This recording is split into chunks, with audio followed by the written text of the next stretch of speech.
Want to know the latest in soccer? Then listen to the Golden State Media Concepts Soccer Podcast. From MLS, the World Cup, and the Premier League, we've got you covered. The latest updates, the hottest matches, and news on the league's top players. It's the Golden State Media Concepts Soccer Podcast. David Beckham scores the goal to take England all the way to the World Cup finals. Listen now.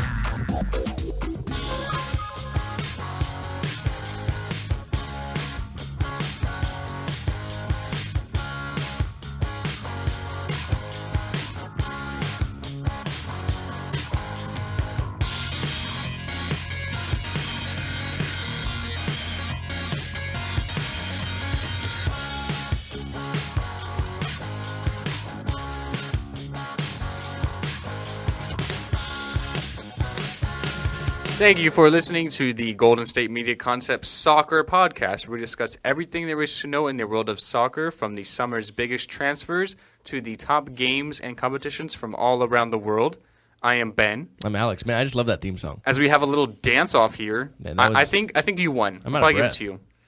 I was about Just from that. I was about to stand up.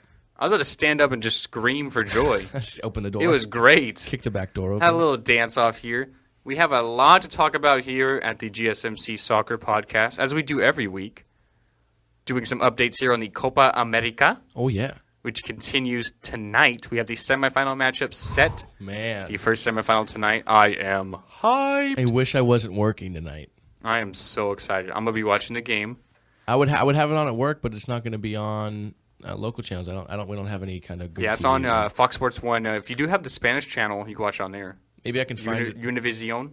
If that's on like the RTV. It's like channel 19. The TV at work is really crap. It's like we usually turn on our work. It's like if I was at my 19. other job, they have like DirecTV, so I would have it on. Oh yeah, but definitely. at this, no, it's like like you have the regular like little cable box thing, so I can get like channel 3, channel 10, channel 13, channel 19, dude. Channel 19. I'll see if it's on there. Yeah, it'll be on there. It should listen be to it in Spanish, but hey, it's about the visual, not the audio. it's true. I'll mute it. And you can hear when they scream goal. It's great in the Spanish broadcasts. Yeah, it's true. So we have the Copa America. We're going to break down the semifinal matchups here and some of the quarterfinal matchups that happened last week. We do have some more updates on the Euro 2016. We have the group stage concluding tomorrow. We have some good news and some bad news. We have some more violence, unfortunately, with the Euros. And then we're going to finish out the show with more transfer news. We had a lot go on within the past week. Some speculation, some set-in-stone deals that we're going to talk about here at the GSMC Soccer Podcast. So, Alex, what do I have on underneath my dress shirt? You have a jersey on. Jersey of what? The United States. That is right. I have my custom U.S. jersey with my name on it. I wore it on Thursday as we did our sports show, and they beat Ecuador 2-1. And now I just have to wear it. It's like a superstition. Okay, well, I wear it once and they win. I got to wear it again. And they're gonna need my support tonight. it's true. It's gonna be a tough game for them. They're going up against in Houston, Texas, nonetheless. at the NRG Stadium where the Houston Texans play. The United States, the host nation of the Copa America Centenario, are going up against the world's number one with the world's number one player in Argentina, And Lionel Messi. Leo Messi. And He's Lionel- gonna play. He Lionel started. Richie. He started the quarterfinal matchup against Venezuela. Played He had a great. goal. An Gonzalo- amazing goal. Gonzalo Higuain also had 2 goals for the Argentines. Oh man, USA tonight against Argentina, Alex. It's gonna be tough, man. Absolutely. They're gonna have to key. What do they have to do to you? What does it do in your mind In my eyes, what do they for have to them do? to win? Yeah.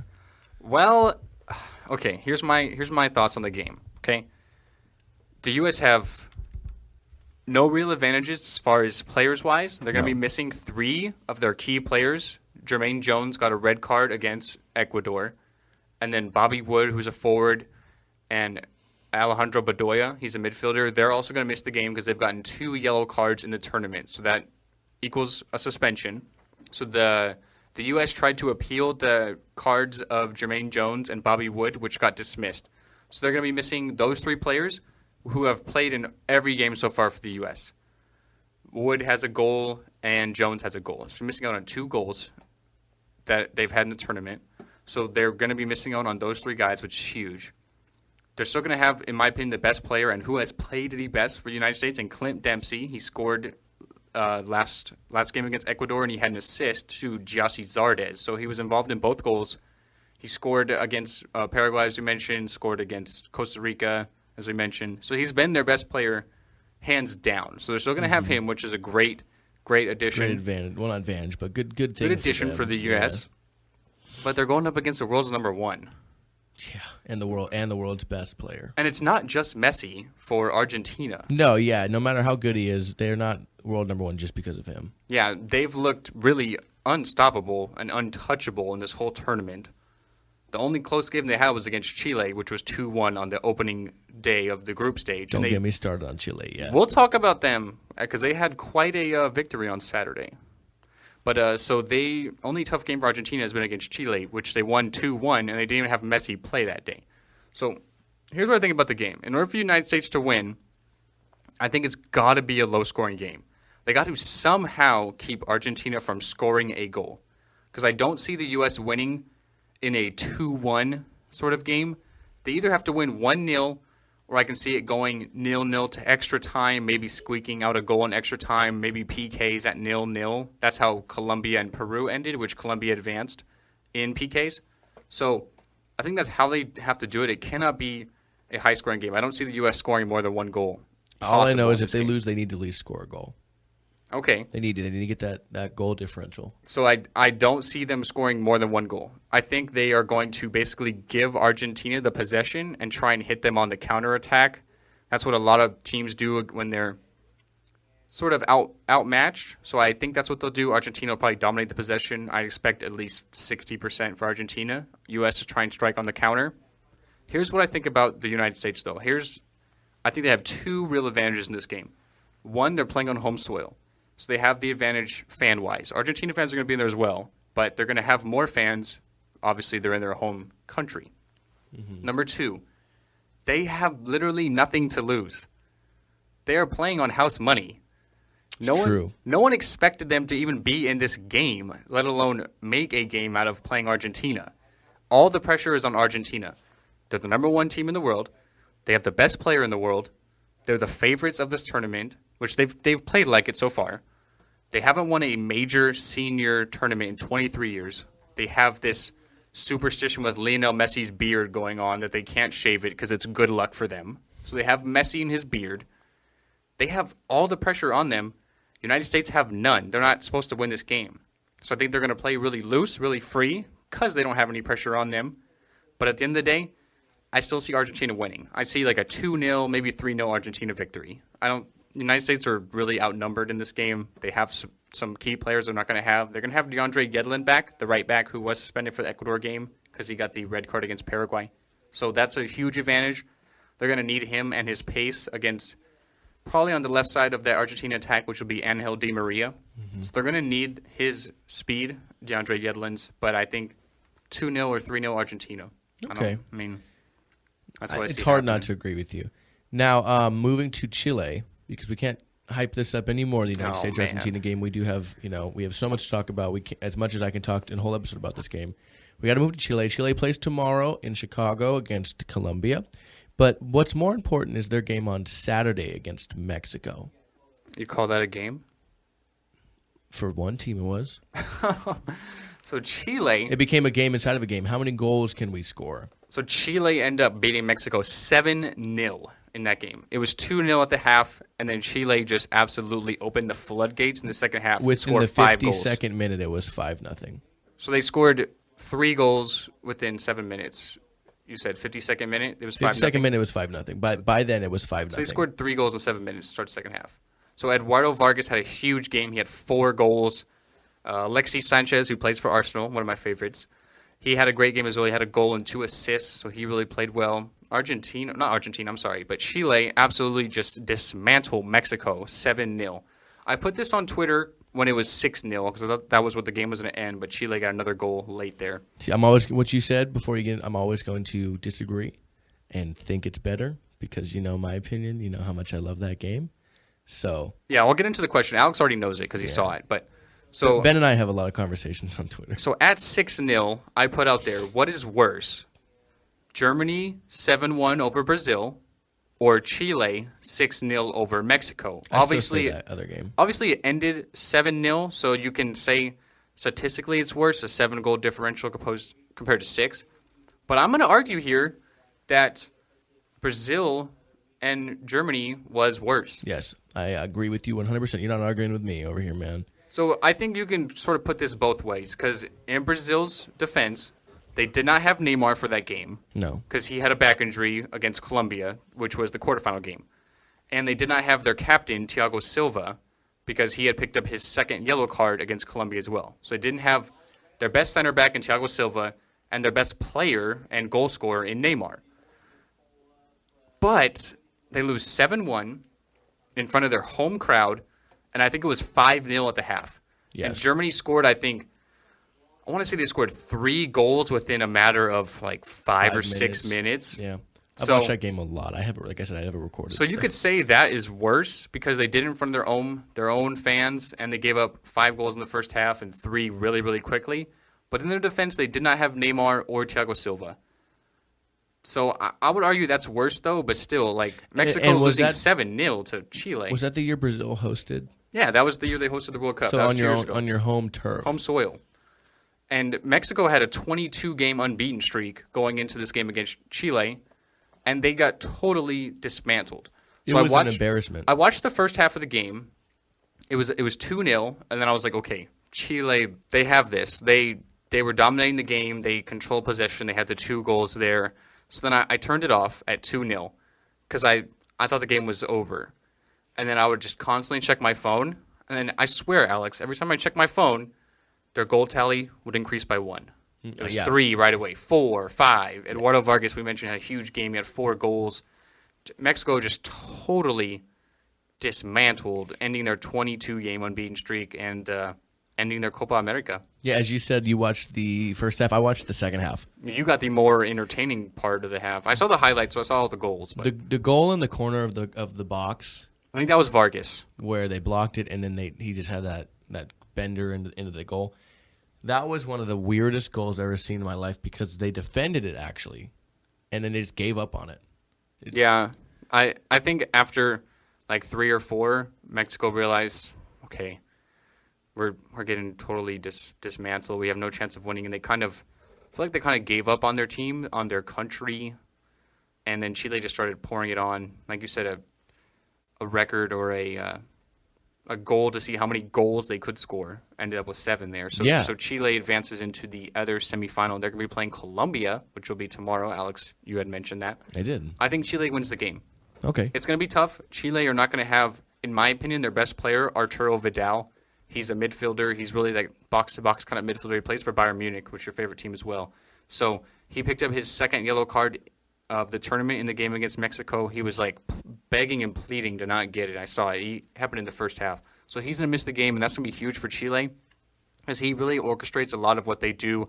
He's a great defender. He really retreats back and plays defense. He can join in the attack as well, dominates the middle of the pitch. So they're not going to have him, but yet they still have some great, great players. We mentioned Eduardo Vargas. He's got 6 goals in the competition now, so he does lead the race for the Golden Boot. And they do have Alexis Sanchez, who's played great. He's got a couple goals. He's obviously capable of getting a hat trick anytime he scores. Gary Medel playing center back. And then they have Claudio Bravo, who's the goalkeeper for Barcelona. So still a lot of class players there. Going up against Colombia, James Rodriguez, Juan Cuadrado. They did not score against Peru. They had a lot of chances. David Ospina, who's a goalkeeper also for Arsenal, really saved that game for them in PKs. He made a couple saves. Made an unbelievable save in extra time on a corner kick. Peru had a header, and I still don't know how Ospina saved it, but he's been sort of their hero for the tournament. He's played really, really well. So I expect a close game, a low-scoring game. I'd probably say Chile 1-0. I think it's going to be a close game. I'll take Chile, though, and then I'll take Argentina. So we would, if my predictions go as they were called, that would be a rematch of last year's Copa America, which Argentina versus Chile. Last year's Copa America was in Chile, and Chile won it in penalty kicks in extra time. So I would say Argentina over Chile this year, though. Okay. They just look unstoppable right now. Well, they got to get through the American machine first. They have to get through the pride of a nation. I'm going to be watching the game. I'm going to be hyped up. We'll have to wait and see what happens. As I mentioned, the U.S. are playing on house money. They're playing with absolutely no pressure on them. I think that helps them. Argentina have all the pressure on them. We'll have to see what happens. But I'd say Argentina 2 or 3-0, unfortunately, for the Americans. And I'm sure I'll be texting you about it. But that's all we can really get into for the Copa Americas right now. We got to get into some UEFA Euro 2016 news. So we're going to take a quick break here. And don't go anywhere because we have some good news coming up here with a recently completed Germany match upcoming. Actually, Ukraine and Poland finish as well. Croatia and Spain upcoming. And the Czech Republic and Turkey as well today. So don't go anywhere. We will be right back here at the Golden State Media Concepts Soccer Podcast. Tired of searching the vast jungle of podcasts? Now listen close and hear this out. There's a podcast network that covers just about everything that you've been searching. Hey! The Golden State Media Concepts Podcast Network is here. Nothing less than a podcast bliss with endless hours of podcast coverage.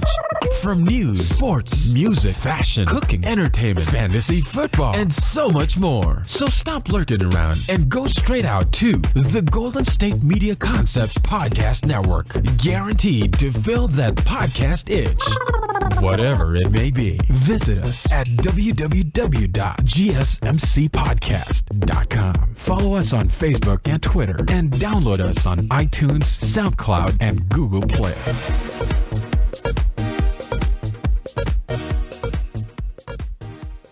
Okay, and we're back here at the Golden State Media Concepts Soccer Podcast. So turning our attention to the Euro 2016 tournament. We had some good matchups today, some good wins for some teams. Let's go ahead and break down the outcomes of today's game. So we had Northern Ireland and Germany. Germany winning that game 1-0 in full time. And Poland and Ukraine, same outcome there. Poland coming away with the victory there. And like we said, Croatia and Spain's getting ready to get started here in roughly 14 minutes. And then the Czech Republic and Turkey as well will be getting going. So a full day of soccer ahead of the Argentina-United States game. What did you see, at least you and I were doing our other show while the Germany game was going, but did you see anything from Germany that kind of maybe set them up for maybe a stronger second half of this tournament? Because their first few games, they didn't allow a goal, which is great. They didn't allow a goal, but their defense has been great. Yeah, but they scored a total of 3 goals. Yeah, so really similar to Poland here, not allowing a goal. So Germany do top the group. They do have a 1-goal differential over Poland. So Germany scoring 3 goals, Poland scoring 2, so they top the group, which is an advantage because they have to play a second-place team now. Poland will place a winner of a group. But yeah, Germany, they definitely looked really good in this game. They only put 1 through. They only got 1 in the back of the net there, but they had a number of chances. Thomas Muller had a couple go off the post in the crossbar. Mario Gomez started for Germany today, which was his first start of the tournament. He got the game's only goal as well.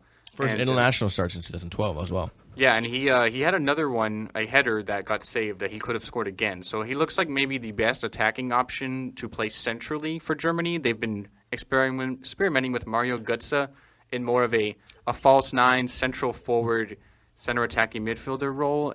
But it looks like Mario Gomez looks like, to me, probably the best option to start up front for them. And I would not be surprised if they start him up front in their next game, which is going to be Sunday. And they're going to be placing a third-place group winner, which is not yet determined. So okay, now, and what did you see from the Poland game here? Poland-Ukraine. So Poland, again, they really dominated the game as well. They put 1 in the back of the net. Not so much as Germany did against Northern Ireland, but they were in complete control. Ukraine really struggled in this whole tournament. They didn't even score a goal. Yeah. So they got no points in the group, no goals. Not much to show from the Ukrainian side, unfortunately. So Poland, one thing is I have seen Robert Lewandowski. He's a great central forward, probably one of the best strikers in the world. He's really struggled in this tournament. He doesn't have a goal so far. He missed a goal today that he should have scored. 9 times out of 10, he's going to put it in the back of the net, and he just flat out missed it. So in order for Poland to get going here and to really make some noise in the knockout round, they're going to need Lewandowski. They're going to be playing Switzerland, who finished second in Group A behind France. Switzerland, a good side. That game's going to be on Saturday, so they're going to need Lewandowski if they're going to beat the Swiss. Okay, now looking ahead to the 2 games that will start here in a matter of minutes, Croatia and Spain and the Czech Republic and Turkey. What are you looking for from each of those teams in those upcoming games? Let's start with Croatia and Spain. So Croatia and Spain, this is going to be a great matchup, I think. These is really the best 2 teams of the group. Spain, in my opinion, have looked probably the best country in this whole tournament. They win 1-0 against Czech Republic in their opener, and then they totally dismantled Turkey 3-0 last week there. Alvaro Morata, who we're going to mention a little later in the show, had 2 goals in that game. So Spain, I think, probably looked the most impressive side of this whole tournament. If they can get a draw or a win, they're going to top the group over Croatia. Croatia have looked very good as well. We have some more Croatia news a little later. They had a really unfortunate incident in their second game against the Czech Republic. They were winning 2-1, and then we had some fans decide to throw flares on the pitch. They're protesting the way the Croatian league is set up. It's supposedly really, really bad there, really corrupt. So they're protesting that by throwing flares. Unfortunately, one had blown up and hit a stewardess, which is terrible. They had some fans, Croatian fans against Croatian fans fighting in the stands. And Croatia was winning 2-1 at the time, and then they ended up getting a draw. The Czech Republic get a penalty in extra time and score the goal. I think the players really lost their focus and their momentum because of that. They were really dominating the game. They're up 2-0, goals by Ivan Perisic and Ivan Rakitic. So they were dominating that game, and then I think they lost their focus with the incident there. So unfortunately for Croatia, they only got a draw. I think this is going to be – both these teams are looking really good to advance. I would expect them to not really press each other for much. I'm gonna say like a 0-0 draw, maybe a 1-1 draw. I don't expect much out of this game. Okay, now looking ahead to the Czech Republic and Turkey. So Czech Republic and Turkey, this game means a lot more for the Czech Republic. They do have the 1 point there. Turkey with no points there in Group D. So it means more for Czech Republic because 4 of the 6 third-place teams do advance into this tournament because we do have the odd number of groups here. We have 6, so if you take the top 2 teams, it only equals 12, and that doesn't divide well if you're matching teams up. So in order to make 16 teams, they do take 4 of the third-place group finishers. So this game means a lot to Czech Republic. So if they can get a win here against Turkey, a team that doesn't have a point, it really sets them up nicely for maybe a third-place advancer. I would guess that Slovakia would probably get one, possibly Northern Ireland. We have to wait and see because there's still going to be a handful of games tomorrow from Group E and Group F that are going to be important. Teams are going to try and push forward. So they're going to try and get the 3 points. And perhaps they do. I think these teams are really evenly matched. Czech Republic have a great goalkeeper in Petr Cech, but they're going to be missing out one of their big-time playmakers in Tomáš Rosický, who got injured in their second game. So I'm going to say Czech Republic pull it out. I'm going to say 1-0 to Czech. Okay, and I'm sorry, what was your prediction for the Croatia-Spain game? I'm going to say that's going to be a draw, maybe a 0-0 or a 1-1 draw. Both these teams look in really good positions to advance. Spain's already guaranteed to advance, and Croatia would advance with a draw. So both these teams are not – I don't think they're going to be pressing much. I would expect to see some guys starting that haven't started yet for the Spaniards. And I would say just a low-scoring games, kind of feeling each other out and making sure that they don't give anything up to advance, like give up a boatload of goals like a Chile-Mexico type. Okay. So I would expect a 0-0 draw, maybe a 1-1 draw. All right. So we're going to take one quick break here, last break of the day. Thank you, Ben, for that amazing analysis. We're going to take one last quick break before we get into some transfer news. So you guys don't go anywhere. We'll be right back here at the Golden State Media Concepts Soccer Podcast.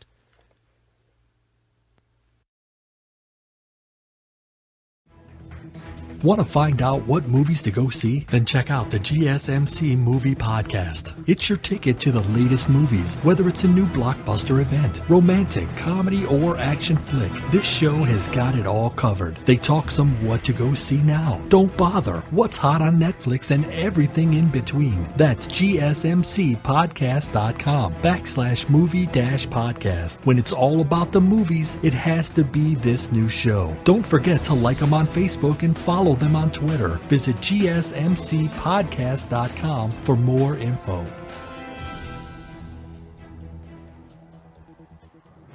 And we are back here at the Golden State Media Concepts Soccer Podcast. We're going to do a couple quick hitters before we get into the transfer news. So, Alex, you have some information on one of a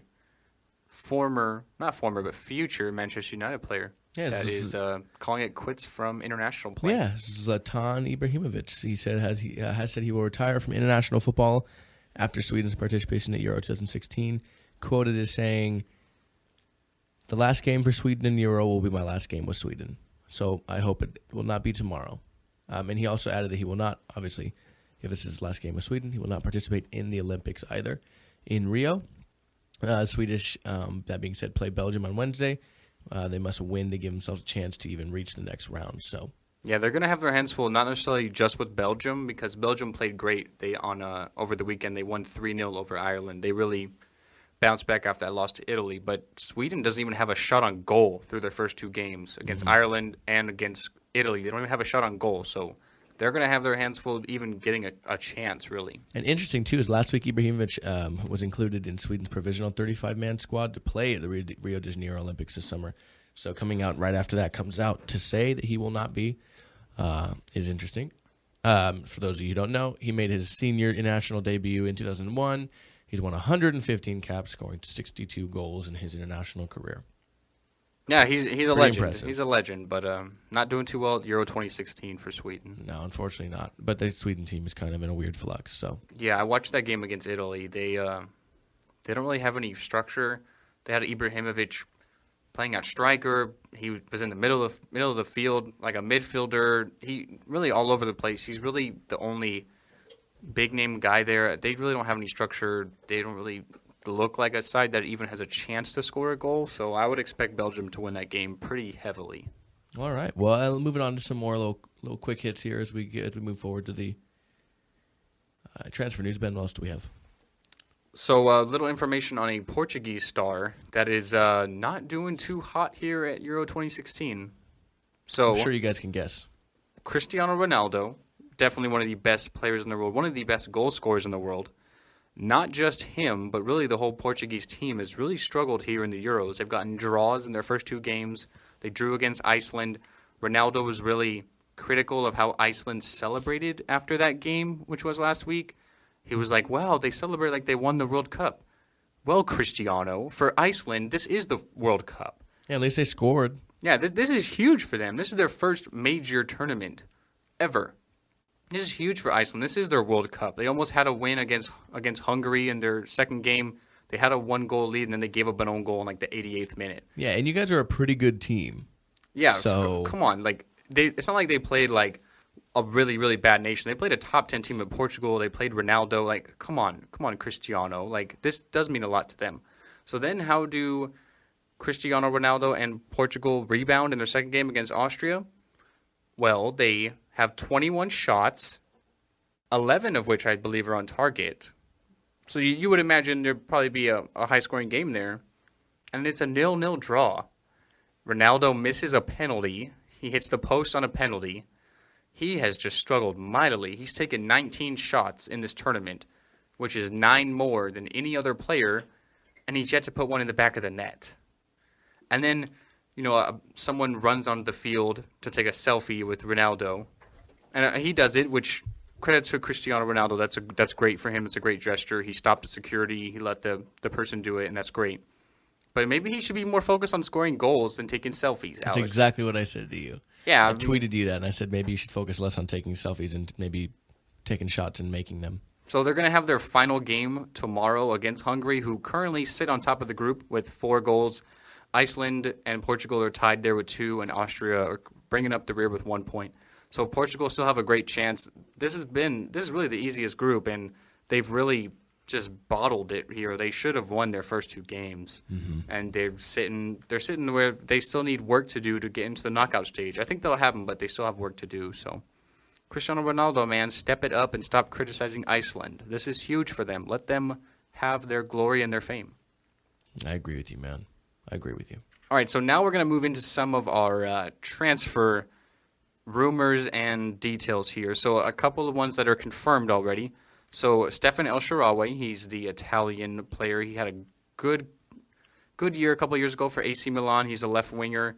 He had a good year. He's sort of fallen off here. He was on a loan spell at Roma this year and Monaco as well. So he did pretty well for Roma. So Roma have actually decided that they want to keep Stefan El Shaarawy, and they have signed him to a 4-year deal for about 13 million euros, completing his move from Milan to Roma. Yeah, he's a good player. He's got great hair. Yeah, his hair is all over the place. He's got some good hair. You're right. Probably got the best hair in soccer. One of them. Best hair in soccer. Another one we're going to talk about a little later. But So Stefan El Shaarawy, he is moving to Roma. He's still young. He's still in his early 20s. So hopefully he can rebound here and have a great year for the Italian side, Roma. Some more Roma news is Miralem Pjanic, the midfielder of Bosnia-Herzegovina and Roma. He is currently moving to Juventus, another Italian side. Mm-hmm. So a big transfer here, 38 million euros. Had a great year for Roma. He's moving over to Juventus, which the midfield just gets stronger and stronger for Juventus. Names like Paul Pogba, Claudio Marchisio, and now you throw Pjanic in there. He's a great free kick taker, really box-to-box type. He's going to add a lot to this Juventus side. They're not going to need him much for the Italian league. They've won it like 5 years in a row now. But with a team like Juventus, they're thinking more European Champions League with this addition because they're trying to compete in the Champions League. They were in the final 2 years ago against Barcelona, which they lost, unfortunately. So it's going to be big for Pjanic and for Juventus. It's a great move. Yeah, like I said, bringing in a good player. He's a proven player too. So yeah, absolutely. He's won on the international scene and with Roma with the club scene. He's been a great player for them. So a couple more quick hitters. One is Alvaro Morata, another Juventus player, but not for long, because Real Madrid have activated the buyback clause for the Spanish striker. So they had it in his contract when they sold him to Juventus, they could buy him back. And they have done that, which everyone predicted, because Morata has been a big-time transfer target for a lot of big clubs. Chelsea, Arsenal are really interested in him, maybe for something around the 50 to 60 million pound range there. So Real Madrid rebought him for 23 million euros, which is smart because they were going to rebuy him and then sell him. So they're going to make more money as a club, as opposed to just having teams buy Morata from Juventus. So Morata, he's had a good Euro so far, Alex. He scored 2 goals in their last game against Turkey.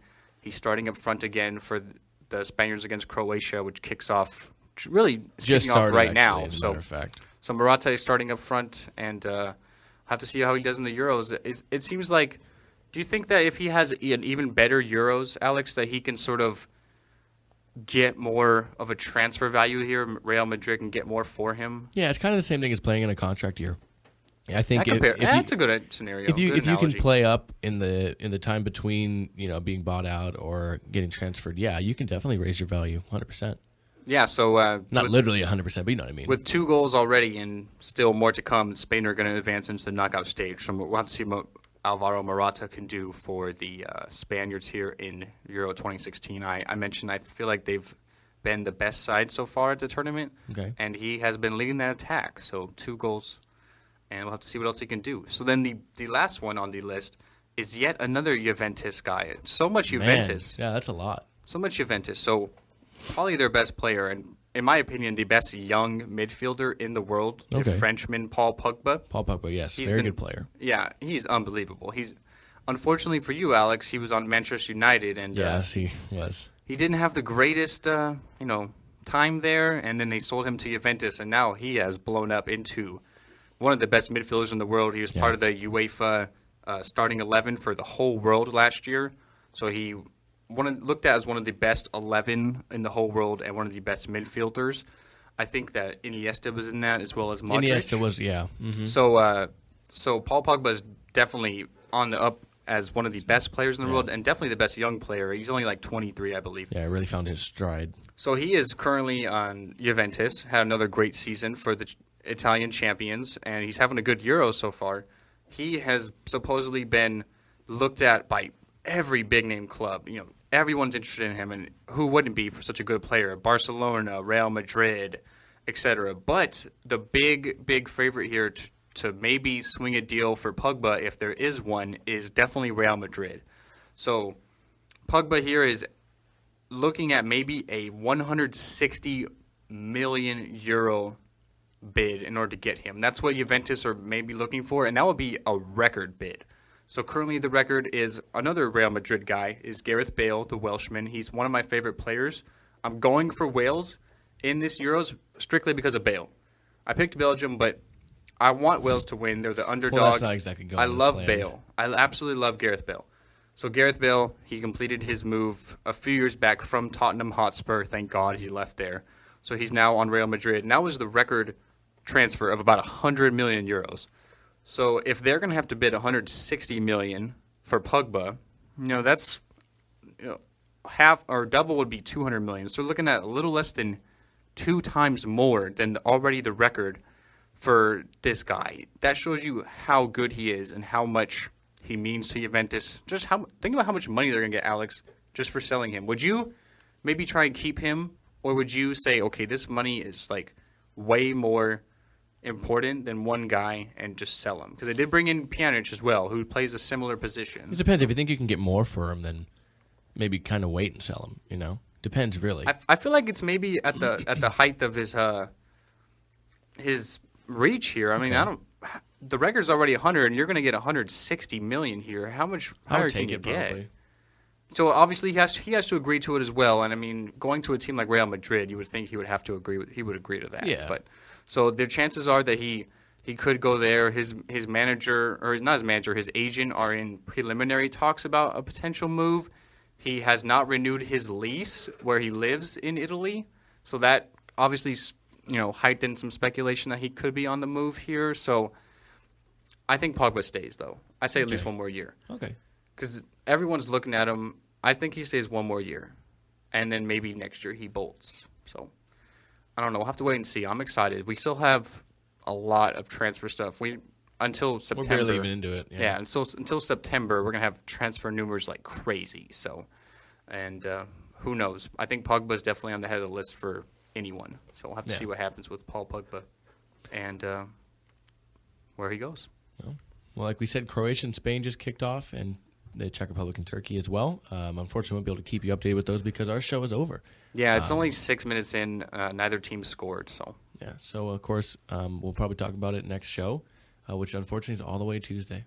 So we're going to have already some knockout stage quarterfinals games played already. So then we'll be talking about some quarterfinals, some more knockouts, what we've seen over the past week.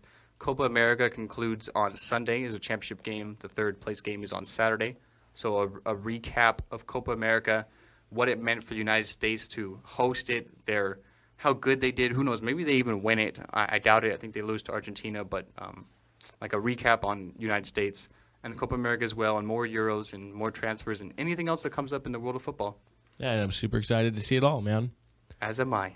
As I am always Alex. And I am Ben. And you can find us on Twitter at the Golden State Media Concepts Soccer Podcast, as well as what we always say, GSMCpodcast.com. All of our wonderful shows, Ben's Baseball, My Sports, and Ben's Sports, and, of course, football. And all the other wonderful shows on our network. You can find us on Instagram at the same handle, GSMC_soccer, and Facebook at the Golden State Media Concepts Soccer Podcast. Anything fun to say to these guys before our long week break? Not really much. Actually, Spain just scored. So Spain have a 1-goal lead in the 7th minute over Croatia. So that's huge to get a goal right away. And the aforementioned Alvaro Morata. There you go. So, hey, Morata's transfer fee is going up as we speak. Yeah, and the return to Real Madrid's confirmed almost. So yeah, and he's not going to stay there. They're going to sell him. Exactly. I would love him at Arsenal, especially with after he's playing here at the Euros. Chelsea are maybe linked. They do have Diego Costa already. Maybe they'll sell him. But Alvaro Morata just scored for Spain in the 7th minute against Croatia. So doing great. Keep an eye on that, guys. As always, here you can always find us at all of the places we listed. I'm Alex. And I'm Ben. And we will see you guys next week. You guys have a good week. Yeah, don't watch go some getting in football trouble now. Don't be OJ. Don't be OJ Simpson. That we talked about on our sports show. All the time. All right, guys. Have a good one. Bye, guys. Have a good day.